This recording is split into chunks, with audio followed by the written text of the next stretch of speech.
जब डॉक्टर की गलती से एक ऑपरेशन के वक्त इनके शरीर की एक ऐसी नब्ज कट जाती है। फिल्मों में एक्टिंग के लिए रिजेक्शन पर रिजेक्शन। जब इनके माता पिता का तलाक हो जाता है। जब इरादा बना लिया ऊंची उड़ान का तो फिजूल है सोचना कद आसमान का। नमस्कार दोस्तों, मैं अनिल शर्मा और आज की इंस्पायरिंग स्टोरी है सिल्वेस्टर स्टेलोन की। आप में से बहुत से लोगों ने इनका नाम सुना होगा और बहुत सारी फिल्में भी देखी होंगी। तो इस वीडियो को अंत तक देखिए क्योंकि ये आज का वीडियो बहुत खास होने वाला है। इसमें हम बात करेंगे सिल्वेस्टर स्टेलोन की फुल लाइफ जर्नी की, उनके संघर्षों के बारे में कि कितने हालातों से लड़ते हुए आज वो इस मुकाम पर पहुंचे हैं कि दुनिया के टॉप एक्टर्स में उनका नाम लिया जाता है। तो चलिए शुरू करते हैं। 6 जुलाई 1946 को जन्मे सिल्वेस्टर स्टेलोन की संघर्ष की कहानी इनके जन्म के साथ ही शुरू हो जाती है, जब डॉक्टर की गलती से एक ऑपरेशन के वक्त इनके शरीर की एक ऐसी नब्ज कट जाती है जिसके कारण इनके चेहरे का निचला हिस्सा पैरालाइज हो जाता है। और इसी कारण जब ये उम्र के साथ बड़े होने लगते हैं तो इन्हें बोलने में प्रॉब्लम होती है, शब्दों का उच्चारण ये ठीक से नहीं कर पाते।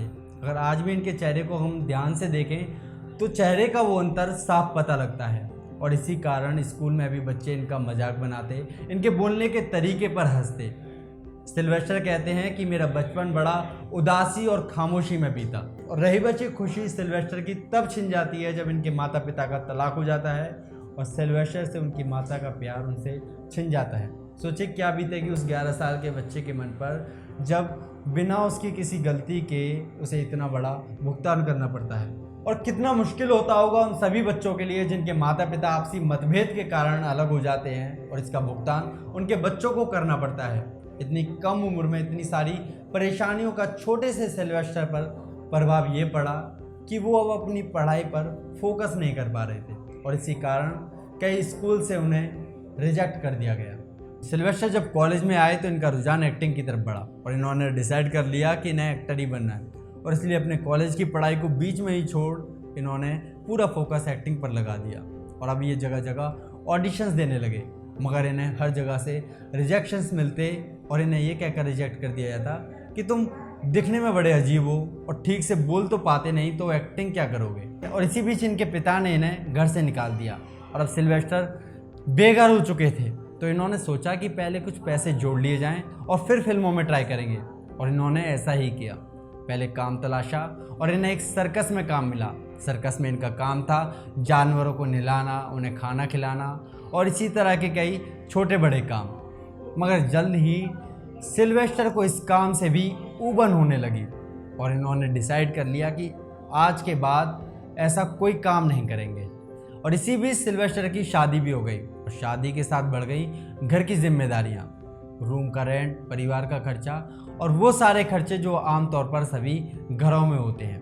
तो दूसरी तरफ फिल्मों में एक्टिंग के लिए रिजेक्शन पर रिजेक्शन। फिर इन्होंने सोचा अगर डायरेक्ट एक्टिंग में नहीं तो स्क्रिप्ट राइटिंग के ज़रिए फिल्मों में ट्राई किया जाए। तो इसी बीच इन्होंने कई स्क्रिप्ट भी लिखी, मगर ज़िंदगी ने तो जैसे ठान ही लिया था कि बेटा कुछ भी हो जाए तुझे फिल्मों में काम नहीं मिलेगा तो नहीं मिलेगा। और इसी तंगहाली के चलते उनकी पत्नी ने उन्हें तलाक दे दिया, ये कहकर कि तुम एकदम बेकार के इंसान हो, तुम कुछ नहीं कर सकते। और दूसरा बड़ा कारण था कि घर का रेंट देने के लिए, दूसरा उनके ऊपर जो कर्जा हो गया था उसे चुकाने के लिए उन्होंने अपनी पत्नी के गहने बेच दिए थे। और इस तरह से सिल्वेस्टर एक बार फिर अकेले पड़ चुके थे। बिल्कुल अकेले मैं इसलिए नहीं कहूँगा क्योंकि इस बार उनका साथ देने के लिए उनका कुत्ता उनके साथ था, जिसे प्यार से वो बूटकस कहते थे। और अब जल्द वो दिन भी आ गया जब रूम का रेंट ना भर पाने की वजह से इन्हें रूम से बाहर कर दिया गया। और इसके बाद सिल्वेस्टर ने कई रातें न्यूयॉर्क के बस स्टैंड पर सोकर गुजारी।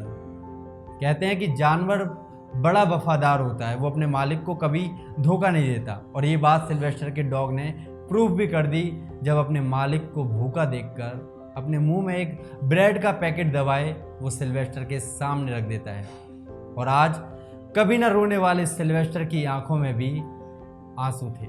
सोचिए ऐसी सिचुएशन आने के बाद भी कोई अगर अपना गोल चेंज ना करे तो उसे सक्सेस होने से कौन रोक सकता है। सिल्वेस्टर अपने एक इंटरव्यू में ये भी बताते हैं कि उन्हें उस प्यारे कुत्ते को जिसे वो सबसे ज़्यादा प्यार करते थे उसे केवल $25 में एक शराबी को देना पड़ा क्योंकि वो उसके केयर नहीं कर पा रहे थे, उसे खिला नहीं पा रहे थे। और ये उनकी ज़िंदगी का सबसे टफ पॉइंट था। मगर कहते हैं ना कि सबसे टफ सवालों के, सबसे कठिन सवालों के जवाब भी वो ही देता है जिसे टॉप करना होता है। सिल्वेस्टर की लाइफ में एक टर्निंग पॉइंट जब आया, जब वो एक ऑडिशन देकर वापस अपने घर आ रहे थे, तो रास्ते में एक टीवी पर चल रहे मोहम्मद अली की फाइट के मैच को उन्होंने देखा, जिसमें वो अपने कॉम्पिटिटर को लगातार पीट रहे थे, मगर उनका कॉम्पिटिटर हार नहीं मान रहा था। ये देखकर सिल्वेस्टर के रोंगटे खड़े हो गए और सिल्वेस्टर के माइंड में अब एक पूरी फिल्म की स्टोरी तैयार थी। वो दौड़े दौड़े अपने घर गए और बिना रुके लगातार 22 घंटों तक एक फिल्म की स्क्रिप्ट लिखते रहे और इस फिल्म को उन्होंने नाम दिया रॉकी। ये स्क्रिप्ट रेडी हो जाने के बाद सिल्वेस्टर इसे लेकर कई प्रोडक्शन हाउसेस के पास पहुंचे, मगर हर प्रोडक्शन हाउस ने इस स्क्रिप्ट को ये कहकर रिजेक्ट कर दिया कि ये तो बड़ी सिंपल सी स्टोरी है। मगर सिल्वेस्टर को पता था कि ये कोई साधारण स्टोरी नहीं है और अंत में उन्हें एक ऐसा प्रोडक्शन हाउस मिल गया जो इस स्टोरी पर फिल्म बनाने के लिए रेडी था और इसके लिए उन्होंने सिल्वेस्टर को $2.5 लाख का ऑफर भी दिया। सिल्वेस्टर, जिसके पास रूम का रेंट देने के लिए भी पैसे नहीं थे, उसके लिए काफ़ी बड़ी अमाउंट थी, मगर सिल्वेस्टर ने इस ऑफ़र को ठुकरा दिया क्योंकि वो चाहते थे कि इस फिल्म में जो मुख्य किरदार है रॉकी का वो खुद करें, मगर प्रोड्यूसर इस बात पर तैयार नहीं था। और प्रोड्यूसर को इस फिल्म की स्टोरी इतनी पसंद आई थी कि वो हर हाल में इस पर फिल्म बनाना चाहता था और इसके लिए उसने सिल्वेस्टर की इस शर्त को भी मंजूर कर लिया, मगर एक कंडीशन उसने सिल्वेस्टर के सामने रखी कि अगर तुम इस फिल्म में मुख्य किरदार करोगे तो तुम्हें केवल $25,000 ही मिलेंगे, जिसको सिल्वेस्टर ने बड़ी खुशी के साथ एक्सेप्ट कर लिया। सोचिए कि जिस फिल्म की स्क्रिप्ट के लिए उसे $2.5 लाख ऑफर हो रहे थे, उसे केवल $25,000 में उसने एक्सेप्ट कर लिया। 25,000 मिलने के बाद सिल्वेस्टर सीधा उस वाइन शॉप पर पहुंचे जहां $25 में एक शराबी को उन्होंने अपना कुत्ता बेचा था और 3 दिन का लंबा इंतज़ार करने के बाद वो शराबी उन्हें मिल गया और उस शराबी से उसने कहा कि तुम मेरा कुत्ता मुझे वापस लौटा दो और इसके लिए मैं तुम्हें दुगनी अमाउंट यानी कि $50 देने के लिए तैयार हूँ। मगर वो शराबी वो कुत्ता वापस करने से साफ मना कर देता है, मगर सिल्वेस्टर हर कीमत देकर उस कुत्ते को वापस चाहते थे क्योंकि वो उसे बेहद प्यार करते थे और आखिरकार $15,000 देकर वो कुत्ता उन्हें वापस मिला। सोचिए, जिस कुत्ते को उन्होंने $25 में बेच दिया था, उसी कुत्ते को वापस पाने के लिए उन्हें 15,000 देने पड़े, मगर आखिरकार मालिक ने भी अपनी वफादारी पूरी की।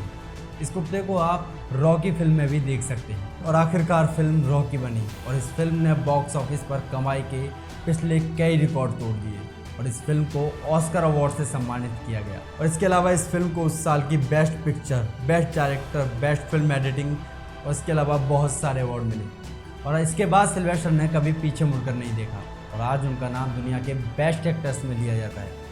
सोचिए कि अगर उन्हीं फेलियर्स को अपनी किस्मत मानकर हार कर अगर ये बैठ जाते या कोई दूसरा काम करने लगते तो आज जिस मुकाम पर हैं ये मुकाम इन्हें मिल पाता।